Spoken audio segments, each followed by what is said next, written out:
श्री स्वामी समर्थ. मी शीतल तुम्हा सगळ्यांचं स्वागत करते माझ्या यूट्यूब चॅनल शीतल्स कॉर्नरमध्ये. आजकाल आमच्या दिवसाची सुरुवात ही सकाळी सकाळी असे छान थुतू तोडून होती. रोज सकाळी उठलं, ब्रश केलं की अर्चू सगळ्यात अगोदर जिन्याकडे धावत सुटू आणि त्याचं म्हणणं असतं की वरती चला आता आपण थुतू काढूया. सो सकाळी नाश्ता वगैरे झाला आणि आम्ही वरती आलो, कारण आज मिरच्या कुटायला न्यायच्या होत्या. त्यामुळे अर्थातच त्या भाजायच्या होत्या आणि सोबत मसाले वगैरेही भाजायचे होते. आणि मम्मी वरती टेरेसवरती मिरच्या भाजते, जेणेकरून घरात धूर होत नाही किंवा घरात ठसका उठत नाही. आजचा तिसरा दिवस आहे मिरचीचा. 2 दिवस कडकडीत उन्हात चांगल्या वाळल्यात मिरच्या. हे बघा अशा वाळल्यात. आता 4 वाजता नेणार आहे कुटायला, त्यामुळं आता टेरेसवर भाजणार आहे मिरची. खाली खूप धूर होतो, निघत नाही, म्हणून हा छोटा गॅस आहे माझा. ह्या गॅसवर मी आता मिरच्या भाजणार आहे.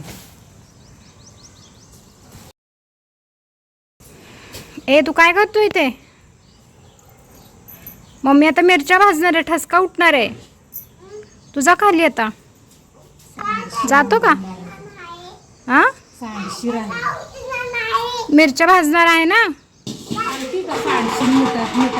आणि वरती काहीही करायचं असेल आणि एखादी वस्तू जर खाली राहिली की मग मात्र फार पंचायत होते, कारण पुन्हा डबल जिना उतरून खाली जायला लागतं, डबल जिना चढून पुन्हा वर यावं लागतं. आणि मम्मी सगळं सामान तर घेऊन आली पण सांडशी विसरली, त्यामुळे मग मला परत जाऊन सांडशी घेऊन यायला लागलं. आणि त्यानंतर मग तिनं अशा प्रकारे मिरच्या भाजायला घेतल्या. तर हा छोटासा गॅस आहे, गॅस स्टोव आहे. हा रॉकेल किंवा पेट्रोल असल्या गोष्टींवर नाही, तर ह्याच्यामध्ये सुद्धा गॅसच असतो आपला जो LPG आहे, सेम तसा. हा भरून आणायला लागतो एकदा, आणि मग तिची बरीचशी छोटी छोटी जी काही कामं असतील ती मग त्याच्यावर अशी होऊन जातात.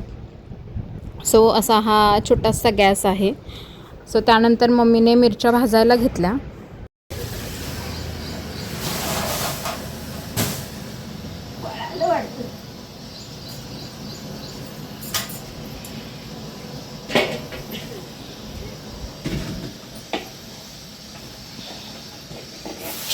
जरा तेल टाकायचं.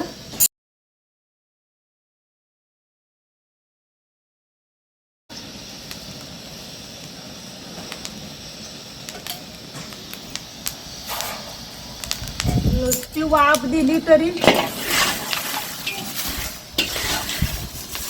चांगली मिरकाट होत नाही, म्हणजे चटणी. वारं फिरतंय ना.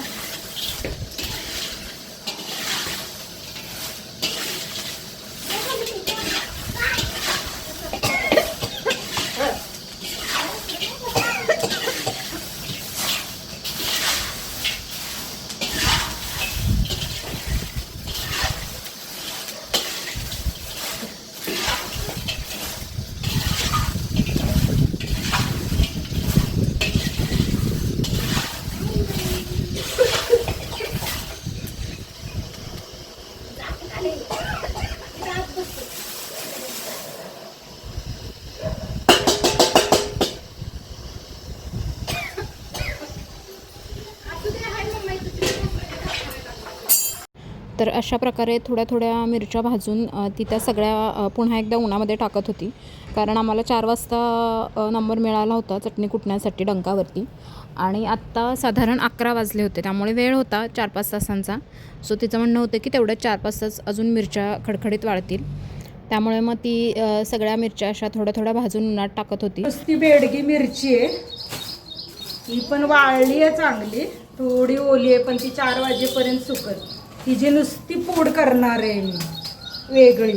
आणि हे म्हणजे नॉनव्हेजचं मटण चिकन केलं तर त्याच्यात 1 चमचा पूड घातली तर लाल भडक होतं कालवण. ते काश्मीरी पोड्या बिड्या आणण्यापेक्षा ही घरच्या घरी आपली बेडगीची लाल पूड चांगली, म्हणजे कालवणाला लाल भडकपणा येतो, रंग येतो. हे वेगळी भाजणार आहे. कुठली मिरची अर्चू ती? बेडगी. कुठली आहे? बेडगी. त्यानंतर मी मिरच्या थोड्या चांगल्या पसरून घेतल्या जेणेकरून त्या अजून व्यवस्थित वाळतील.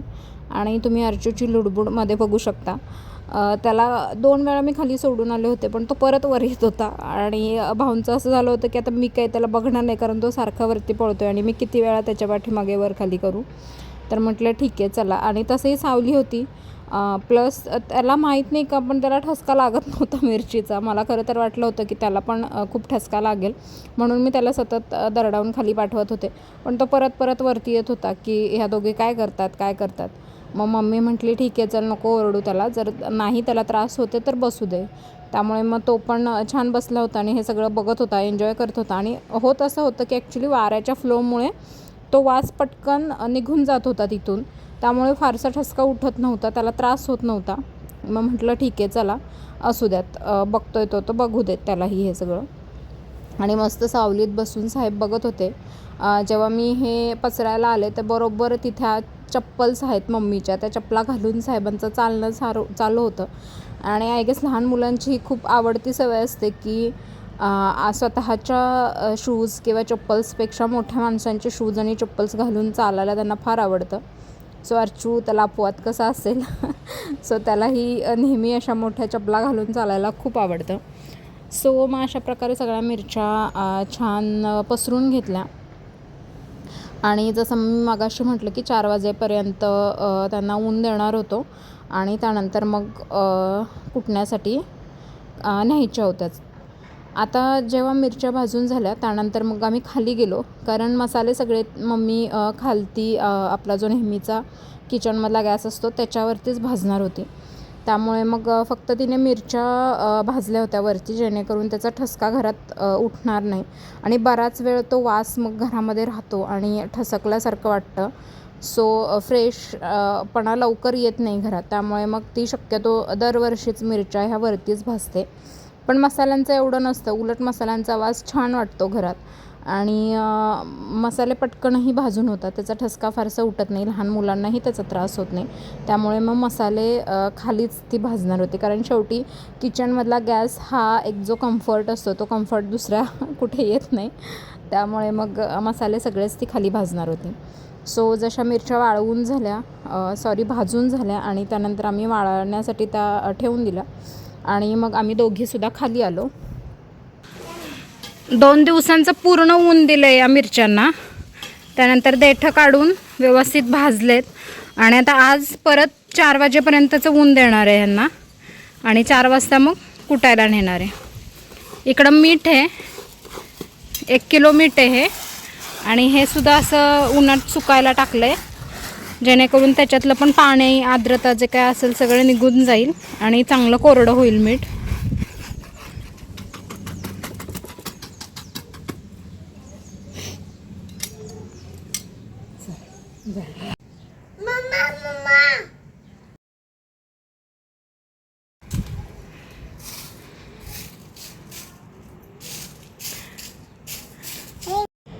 चटणी करताना मम्मी नेहमी ह्या सगळ्या गोष्टींची काळजी नक्की घेते की सगळे पदार्थ ती कडक उन्हात कडकडीत वाळवते, अगदी मिठापासून सगळंच. मीठ हे ज्या दिवशी चटणी कुटायला जाणार आहेत शक्यतो त्या दिवशी वाळवते, कारण मीठ जर गरम गरम बांधलं गेलं किंवा आपण जसं म्हणजे प्लास्टिकच्या पिशवीत ठेवतो आणि बांधतो तर त्याला पाणी पण सुटू शकतं. त्यामुळं मीठ हे नेहमी गरम उन्हात ठेवायचं आणि लगेचच ज्यावेळी तुम्ही जाणार आहात चटणी कुटण्यासाठी त्यावेळी ते घेऊन जाऊ शकता. आता ह्या सगळ्या गरम मसाल्यांपैकी ही मोठी वेलची आणि ही हळकुंड ती तळून घेणार होती आणि त्यानंतर धणे आणि जिरे हे व्यवस्थित भाजून घेणार होती, प्लस तमालपत्रसुद्धा ती भाजून घेणार होती. बाकीचे जे काही आपण मसाल्याचे पदार्थ टाकतो जसं की शहाजिरं आहे, लवंग, मिरं, वेलची, ह्या सगळ्या गोष्टी ती भाजणार नव्हती, फक्त एवढ्याच गोष्टी ती भाजून घेते. सगळ्यात महत्त्वाची गोष्ट म्हणजे अर्थात धणे खूप जास्त क्वांटिटीमध्ये असतात सगळ्या मसाल्यांमध्ये आणि त्यामुळे मग त्याला थोडासा भाजायलाही वेळ लागतो. आणि धणे कधीही खूप फास्ट भाजायचे नाही, म्हणजे हाय फ्लेमवरती भाजायचे नाही, नाहीतर मग ते लालसर होतात. बारीक फ्लेमवरती व्यवस्थित भाजून घ्यायचं धणे भाजून झाल्यानंतर तिनं जिरंसुद्धा सेम लो फ्लेमवरती व्यवस्थित भाजून घेतलं होतं. त्यानंतर तमालपत्र, जसं मी तुम्हाला लास्ट व्हिडिओमध्येही सांगितलं की तमालपत्रही नेहमी थोडंसं शेकून घ्यायचं, कारण त्यामध्येही, कारण झाडाचं पानं आहे ते थोडंफार आर्द्रता त्याच्यातही असते. तुम्ही कधीही ऑब्झर्व केलं असेल की बरेचदा आपण ज्यावेळी पुडा आणतो आणि पुडा फोडून ठेवतो तर काही दिवसानंतर थोडीशी नरम पडतात ती पानं, कारण ती पटकन आर्द्रता शोषून घेतात. त्यामुळे आणि थोडंसं ऊन दिलं किंवा थोडं जरी गॅसवर गरम केलं तरी पटकन ती लगेच कुरकुरीत खुसखुशीत होऊन जातात. त्यामुळे तमालपत्रही नक्की थोडंसं शेकून घेत जा, जेणेकरून आपल्या चटणीमध्येही कुठल्याही प्रकारची आर्द्रता राहत नाही. आणि वर्षाचं आपण हे वाळवण करतो, त्यामुळे मग थोडीशी काळजी तर घ्यायलाच हवी. सो तमालपत्र झाल्यानंतर मला पूर्ण जे काही चटणीचा मसाला भाजतो ना, त्यामध्ये सगळ्यात आवडतं ते म्हणजे हळकुंड जी भाजली जातात. खूप छान ती अशी काळी होईपर्यंत भाजावी लागतात बारीक गॅसवर, आणि नंतर ज्यावेळी ती प्रॉपर भाजली जातात ना, ती ॲटोमॅटिक फुटतात. आणि फुटल्यानंतर जो त्यांचा आतून एक छान धम्मक पिवळा जो रंग असतो ना, खूप सुंदर दिसतो तो रंग. आणि खरा प्रॉपर हळदी कलर काय असतो तो तिथे बघायला मिळतो तुम्हाला. सो इथे आता मम्मीने मोठी वेलची पण व्यवस्थित भाजून घेतली होती. भाजून म्हणण्यापेक्षा थोडीशी तळूनच घेतली आहे ती. तेल थोडंसं जास्त घालायचं वेलचीला आणि हळकुंड दोन्हीही गोष्टींना, जेणेकरून हे दोन्ही मसाले डंगामध्ये व्यवस्थित बारीक होतात. आणि जो कळणा राहतो शेवट, म्हणजे अशी पूड जी थोडीशी भरड असते, तर तो कळणा जास्त निघत नाही जर तुम्ही मसाले प्रॉपर सुकवलेले असतील, प्रॉपर भाजलेले असतील. कळणा जास्त निघत नाही आणि मग तो टाकूनही द्यावा लागत नाही, कारण कळणा हा ऑलमोस्ट सगळा मसाल्याचाच असतो. आणि आपण एवढे महागडे मसाले आणतो आणि फक्त काही हलगर्जीपणामुळे जर ते व्यवस्थित बारीक झाले नाहीत तर मग एवढ्या महागाईचे मसाले फुकट टाकून द्यायची वेळ होते, कारण मिक्सरलाही मग ते फारसं बारीक होत नाही. त्यामुळे सुरुवातीलाच व्यवस्थित काळजी घ्यायची. आणि त्यानंतर तिने टाकली होती ती ही हळकुंड भाजण्यासाठी. हळकुंडाचं जसं मी मगाशी म्हटलं की मला खूप प्रचंड आवडतं हळकुंड भाजणं ही गोष्टच, कारण ते भाजतानासुद्धा घरामध्ये हळदीचा एक असा छान सुवास दरवळतो. मस्त हळदीचा वास येत असतो आणि बघायलाही खूप छान वाटते ही टोटल प्रोसेस. तुम्हाला मी फुटलेलं पण एखादा हळकुंड दाखवेन.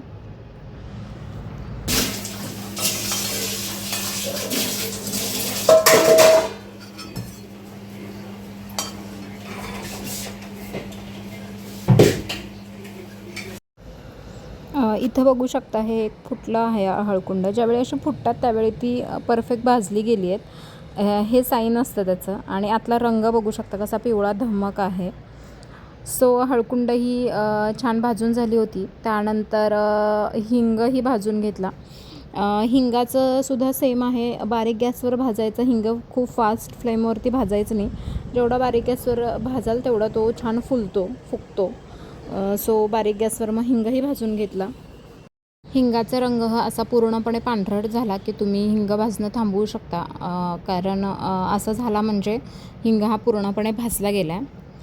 त्यानंतर मग दुपारची जेवणं झाली, थोडा वेळ विश्रांती झाली आणि साधारण 4:45च्या दरम्यान मम्मीने सगळ्या मिरच्या भरायला घेतल्या. कारण जसं मी मगाशी म्हटलं की 4 वाजताचा नंबर आम्ही घेतला होता, 4 वाजताची अपॉइंटमेंट घेतली होती डंकावर जाण्यासाठी, कारण त्यांच्याकडेही नंबर्स असतात.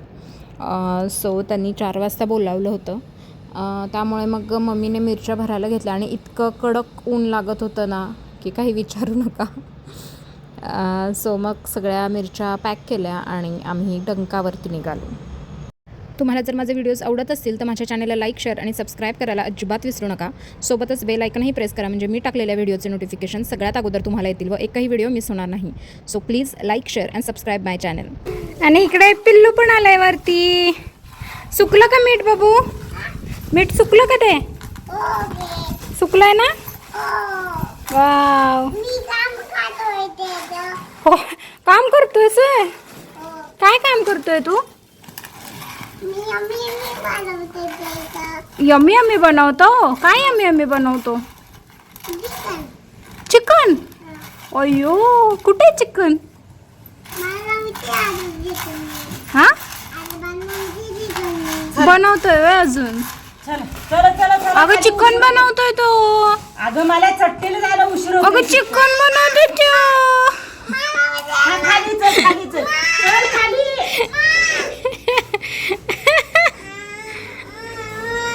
कोणी रडवलं बाळाला? कोणी रडवलं? कोणी रडवलं माझ्या बाळाला? कोणी रडवलं? मम्मी ना? मम्मीनं लवलं. ओ मम्मीचं घर उन्हात बांधू आपण. ओके. आणि भाऊला पण नाव सांगूयात ना. भाऊला नाव सांगायचं. मग नाव आर्चूला रडवलं मम्मीनं. ओके. गेलं बाय रडणं. उगू बाई कोणाचे डोळे भरून आले तेवढे. ओ उन्हात घर बांधायचं का मम्मीचं जाऊन?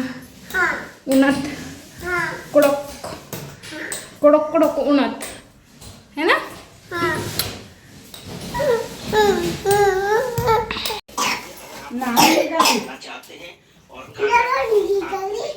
नाही अरे नको ऊन लागते सोन्या. हा थांब हे पोतं पण तिथे ठेवायचंय.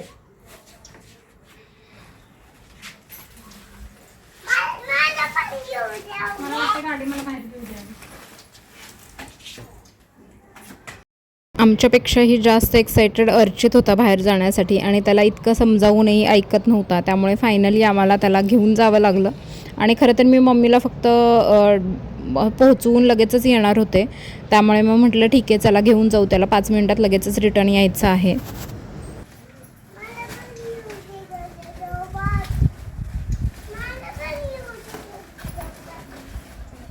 बसले का इकडे ओढू.